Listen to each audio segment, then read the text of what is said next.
Well, even though this is not the same as being together in the same room, it's so wonderful to be together at all in the practice. And I really appreciate everybody turning out tonight. And blessings on your practice. I want to talk about dukkha tonight. Dukkha, there's so many forms of suffering right now in our lives. We are witness to it and we are party to it. And so I think it's probably useful to look again at what the nature of dukkha is. We've talked a lot over the years of it, and most of you are familiar with this term. In Pali, it's dukkha, meaning suffering or unsatisfactoriness or unhappiness. And it refers to all the ways that we suffer, from mild to extreme, all of the many ways that we specialize. Some of us have specializations in how we suffer. Some really suffer with impatience or despair or ennui. The Buddha used it very specifically to refer to the suffering that's inherent in our ordinary lives, in the ordinary mundane experience of humans, and which is marked, our ordinary life is marked by craving and aversion. With craving and aversion comes unsatisfactoriness. And there are always problems. Hogan always says that dukkha is problems, body created and mind created. And even happiness brings with it its own forms of dukkha. So I wanted to look into this in a little bit more detail and just freshly bring it forward, since the circumstances in the world are becoming more and more difficult. And the more we can use our practice to understand the nature of the difficulties, the more we can use our life energy to help others and ourselves. The Buddha goes a little bit further than just the single dukkha. He talks about 3 different kinds of dukkha. And these are dukkha, the suffering of suffering, which refers to physical and emotional discomfort and pain that we all have in our lives, just the direct. And then there's the parinama dukkha, which is the suffering of change and impermanence. And then there's sankhara dukkha, the suffering of existence. So we can look into all of these together. All of the teachings are about the nature of life and waking to the basic nature of life. That's what we're doing in our practice, so that we don't always try to use our life, in ways that are bound to fail. And it fails not because of who we are, but because we act from ignorance about the impermanent nature of all conditioned things. That's the way the Buddha expresses it. If all conditioned things are impermanent, then we can't make permanent what is by nature impermanent. And yet we often are thrust into difficulties, frustration, depression, because we can't keep our skin from wrinkling as we age, right? And also, all conditioned things are empty of self. So when we relate to things as they appear to be, rather than as they are, we're bound to have problems. So dukkha is also unawareness. It's also unawareness. If we're unaware of the impermanent and no self nature of all conditioned things, then we end up with a whole lot of struggle and unhappiness.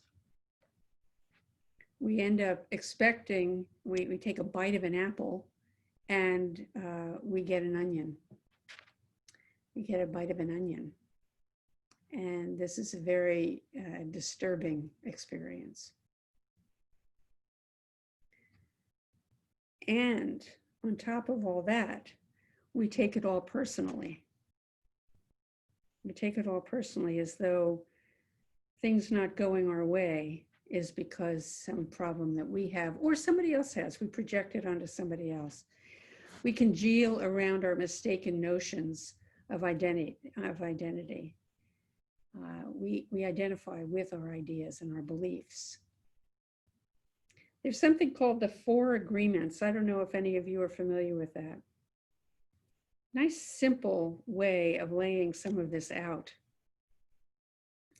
And they're statements of ancient Toltec wisdom. And one of them is, don't take anything personally. What other people say about you or what your inner critic is whispering in your ear is not you. It's a judgmental narrative pointed at a self that doesn't exist in the way that it appears to. And this mistaken, it's a case of mistaken identity, is at the heart of suffering.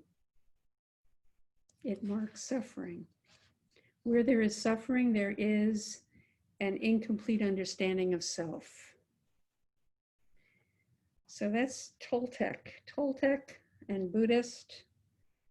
It kind of demonstrates that there are certain perennial truths that run through a lot of different spiritual teachings that humans have always discerned. It's to be found in many different teachings. The way things actually work, whether we are aware of it or not. This is what we call in Buddhism the wheel of the law. So when we are awake, we're wise to the way things actually are. We're wise to we are aware of the nature of phenomena and form. We say that practice is not a self-improvement project. Or I should say, practice is not a self-improvement project. Suzuki Roshi's version of this is, you are perfect as you are. That's the essential teaching. And you can use a little improvement. That's his words to us as practitioners. That little improvement that he refers to is the Zen practice of direct awareness. That little improvement, meaning it opens our Dharma eye when we practice, when we are committed to practice, and when we give our life energy over to practice. And we're willing to experience whatever we are experiencing. And even when we know the nature of it, we still experience it. You know that a headache is temporary, but you still experience the headache. You know that we have physical pain, and we also have the pain of conflict in our relationships. And on the one hand, we need to pay attention to that because it's pointing to something needs to be more deeply discerned here. So we become aware of our habitual narratives, aware of our sensations, aware of our preferences and opinions, and aware of what we tend to project onto others based on our own internal habits of mind. And also our history, or of trauma, perhaps. We're aware of what we project, and also we can be more aware of when somebody is projecting themselves onto us. so we don't become confused and get involved in that way. So this really is part of boundaries, is really knowing who we are, the nature of experience. Zen practice addresses the painfulness of our mundane life and the craving that underlies all suffering by helping us develop a habit of a fullness of awareness. I mean, think of when you're sitting in Zazen, you may just have had a wonderful sweet cream session of Zazen, or you may just have had a time of sitting there distracted and buzzing around in your head about stuff and not really quite being able to be present. But when we really settle, those times that we can really, really relax deeply and settle our fibers, there's a fullness, there's a sense of fullness. And by settling into a quiet and still mind in Zazen, we can see much more clearly the nature of each element of our experience. And this is medicine for suffering. It's called the acupuncture needle of Zazen. That's the way Dogen phrases it. The acupuncture needle of Zazen. It's the acupuncture needle, you know, they're very fine and they go into varying depths, right at the energetic junctures of the meridians in the body. And that's really what awareness does. It settles in a very fine and refined way into all of the knots. We encounter the knots.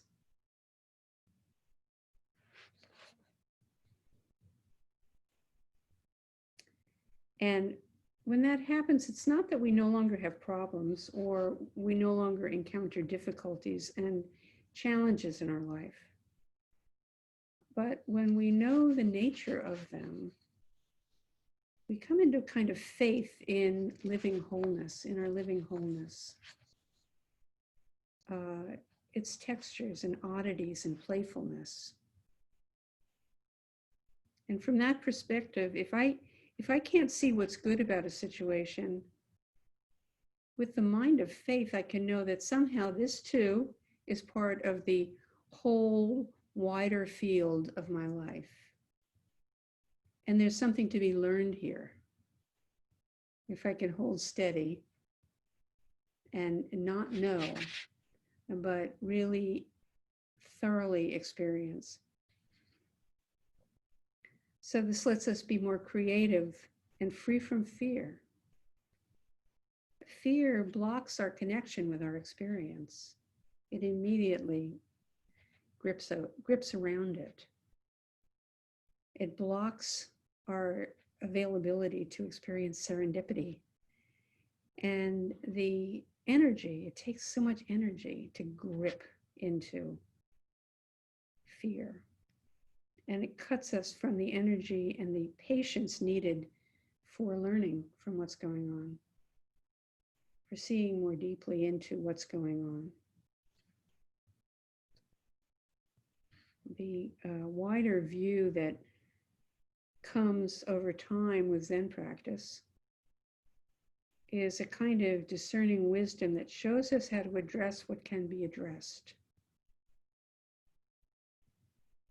There are some things we can address. There are some things we cannot address. My guidance to myself in relation to this is, am I going to respond to this situation from fear, or am I going to respond to this situation from faith? Because each of these responses points in a different direction. Faith is always don't know mind. I don't know what I'm going to do here, but I'm going to hold steady and be open and see what I can see. Fear means I know what this is and I'm going to refuse it. I'm going to try to make it go away. So practice gets to the root of dukkha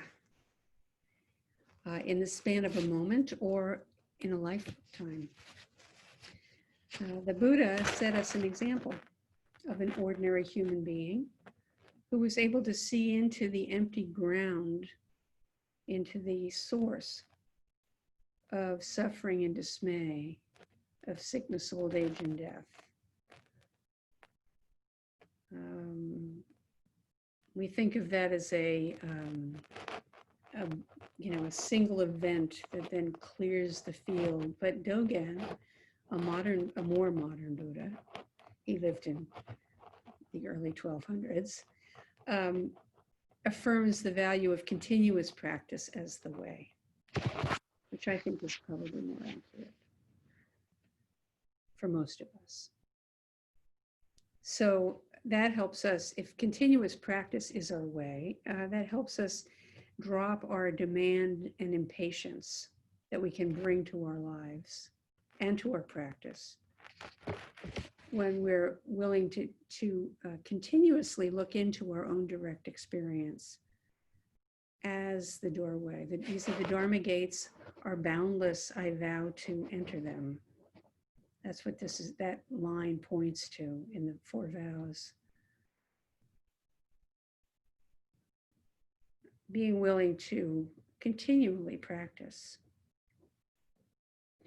and having faith that what you experience is the entirety of what you need to awaken. This life is complete. Each moment is complete. We may or may not recognize that or have the feeling of that.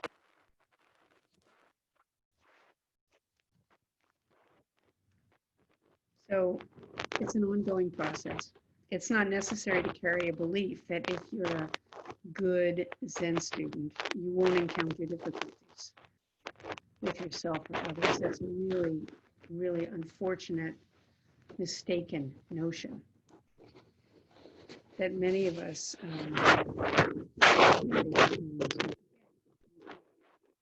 when we get gripped, when we lose it, really get sucked in, we can feel tremendous disappointment in ourselves or skeptical doubt. Oh, well, everybody else can do it, but I can't do it. No, it's the nature of the awakening mind. The mind is always awakening, falling back, awakening, falling back. And then over time, it's an easing. It's definitely an easing, and any of you who've been practicing for years can attest to that. Even though you're still the same person and you've had some of the recognizable issues, it's not the same as it was before practice. And one of the things is that there's an appreciation that I know when I get caught that I have some more to do. Oh, here, this means that I have not gotten as clear as I thought I did. Okay. If I've solved an issue, if I think I've solved an issue, if I think I've gotten over something, and then a person or a situation or a memory still creates internal contraction, then there's more to see. Or can I look that difficult person in the eye and not experience my pain or my resentment or whatever it is, not clamp up anywhere in the body? And if the answer is no, I can't, then there's more work to do. And if the answer is yes, hooray, that at this moment is sorted out. That suffering pattern is not in effect right now. We can celebrate it. Until the next time, should there be a next time. So those are times of great confirmation that really confirm our faith in the Dharma. When we see that our practice really has shifted how we experience and how we view our experience, how we relate to it. Patterns that may have gotten us wound up for years, we now see and feel them and can be tender about them. And the grip is released to the extent that we can see that. That's wonderful. What else does that? So just to get to the 3 kinds of dukkha now, the suffering of suffering. Suffering of suffering really has to do, first of all, with the second foundation of mindfulness, which is pointing to the unpleasant or pleasant character of every experience. Every moment of experience has this mark. I like it, I don't like it. I want to make it stop. I want to separate from this experience and make it go away. And we all experience in our lives physical and emotional discomforts in this way. It's built in, which is one reason why working with this second mindfulness foundation is so enlightening. If you just say, okay, today my practice this day is going to be looking at the valence of pleasant, unpleasant, or neutral to the moments when I remember to do it. And we'll always find, oh, pleasant, unpleasant, neutral, or combinations thereof. So trying to put distance between yourself and your unpleasant. Sometimes you get swamped by unpleasant, or you get drawn into trying to rise above the unpleasant, or you get entangled in a struggle to make it go away, or you just get entangled.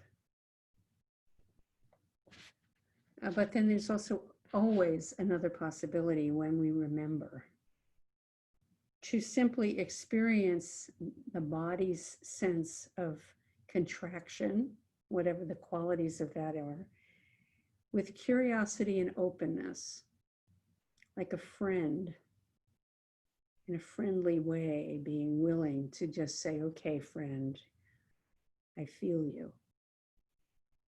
And that way I can learn more about what the experience is. So this constantly recurring experience of wanting and not wanting in my life, the term for that is tanha. I want pleasant experiences. I don't want unpleasant experiences. And the Buddha wasn't mincing words when he said dukkha is not getting what you want or getting what you don't want. So dissatisfaction and craving go hand in hand. No dukkha, no tanha. No tanha, no dukkha. The second form of dukkha is viparinama dukkha, the suffering of change or impermanence. All compounded things change. The aggregates, the Buddha lays out the aggregates of all compounded things. What is compounded? The aggregates of form, feeling, perception, fabrication, consciousness. He says, whatever form is past, future, or present, internal or external, blatant or subtle, common or sublime, far or near, that is called the aggregate of form. And he structures the rest of the statements in relation to feeling, perception, fabrications or mental formations, and consciousness.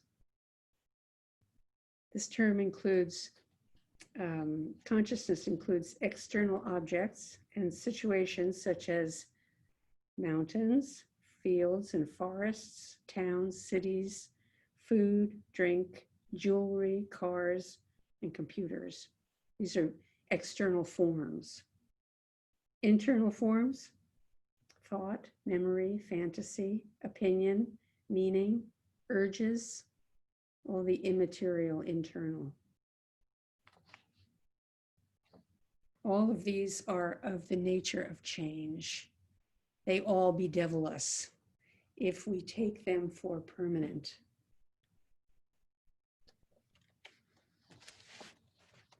Then there's the Sankhara Dukkha, which refers to the intentional formation of thoughts such as shoulds and shouldn'ts, judgments, and anxiety-filled thoughts and questions.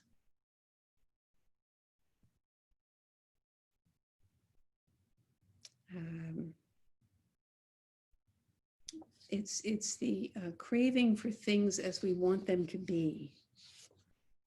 Craving for things as we want them to be.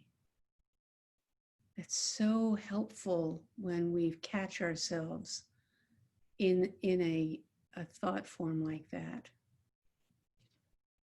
How often do things turn out the way we want them to? Sometimes, often not, in my experience. It's one of the things that's really interesting. And it's one of the things, I mean, this kind of trick is one of the things that is really interesting and almost amusing about life, is how things actually go in spite of how we want them to go. So to practice with this one, we become aware of whatever the sensations or feelings are that have arisen. We experience its impermanent nature. We learn to question the credibility of our thoughts. You know, we say, don't believe your thoughts, but certainly know that it is a thought.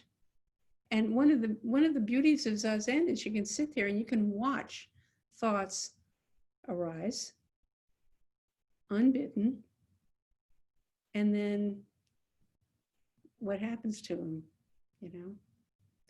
Or you can watch yourself pull a thought through. You can pull torture thoughts into your Zazen, or you can pull fantasy into your Zazen. I mean, all of this can be observed. It's one of the things that's so interesting. Zazen is infinitely interesting.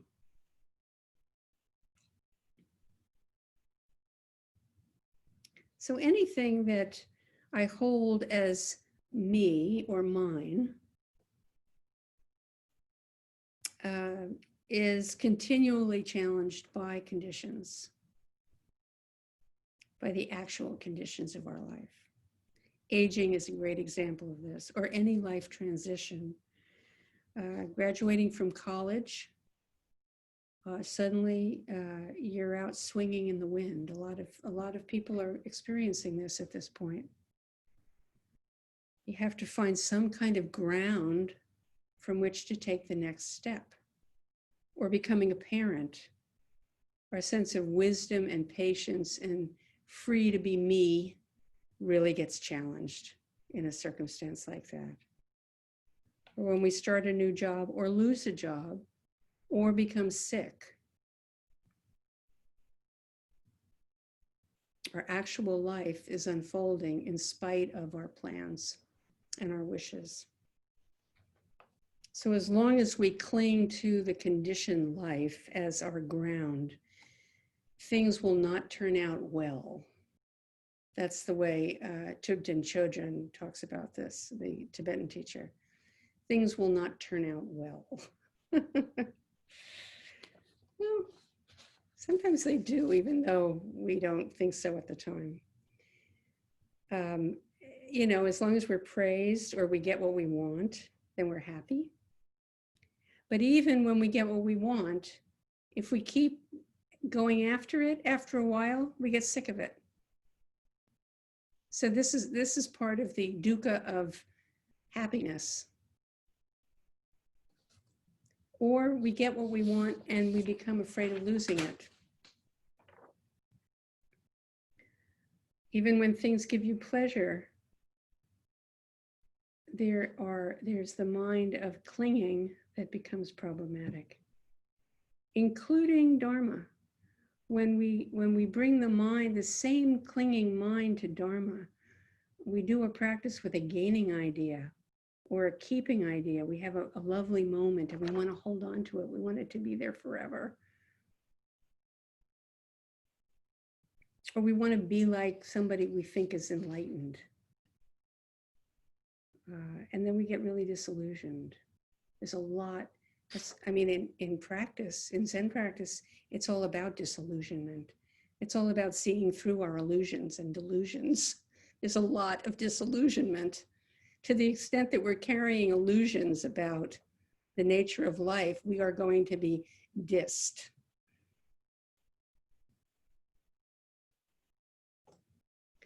And including thinking that we can, if we can just tweak samsara enough, things will be better. But there is no lasting fulfillment. The first noble truth is the truth of suffering and dissatisfaction, the suffering of impermanence and clinging. Everything changes: sickness, old age and death, injury, loss, longing for the circumstances of our life to be different. It takes a lot to dislodge that.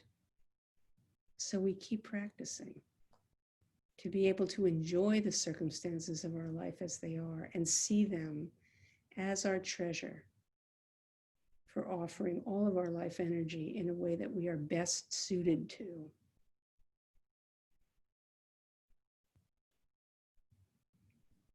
So what doesn't change? If everything changes, what doesn't change? A mind of awakening. Morning mind, evening mind, mind of this present moment. Always, it's always available, always unfolding. And it's always perfect according to the present conditions. So that's how we practice with it. And may we all come to know the peace and ease that comes with not standing in opposition to the conditions of our life, but aligning with them as our true path. May this be useful as you go forward from this moment. And notice as this week unfolds all of the ways that dukkha shows its ugly face in your life. It will come up, I predict. Thank you so much for listening.